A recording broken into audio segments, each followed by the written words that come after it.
We've got the Linfield Wildcats fresh off a 12-2 win over Johnson and Wales. Coach Vaughan, we'll start with you. What are your thoughts on today's game? How do you feel like your team executed? Obviously, early on, I thought we did a really good job. I thought the zone was fairly tight, and so I think the pitcher obviously had a hard time at times locating consistently enough to not garner some walks. So they had some walks early on, and then the first inning I didn't think we hit necessarily great, but we found some holes, hit a couple singles up the middle, had a nice double down the line, and so we're able to obviously generate the 5 runs. The second inning is where we really broke it open, and obviously it looked like the team I think most teams fear, ability to hit the long ball, but also had several just other hard hit balls, doubles in the inning, and Jacey obviously started off with her home run. And then we were up 12-0 after 2 innings and obviously in great shape.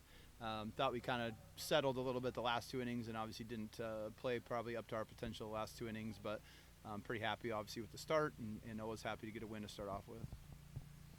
Claire, today you tied the all-time record for most RBIs in a career.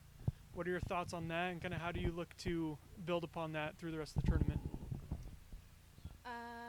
I didn't know I tied it, so that's pretty cool, but I think with my at-bats, I've focused a lot on just loosening up in the box.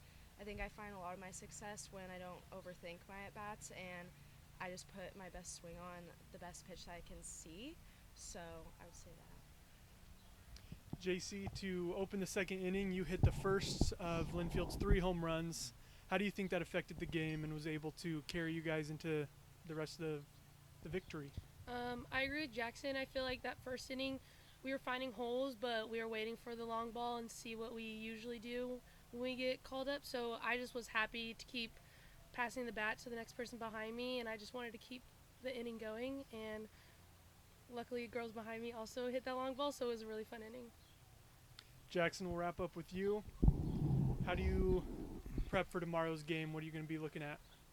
Obviously just trying to get more familiar if Chapman ends up being the team that advances. We just don't know as much about them. We haven't played them in a long time, so just don't know as much about them. Lewis and Clark, obviously, we're very familiar with. We played them 5 times, just played them last weekend, so we're quite familiar with them.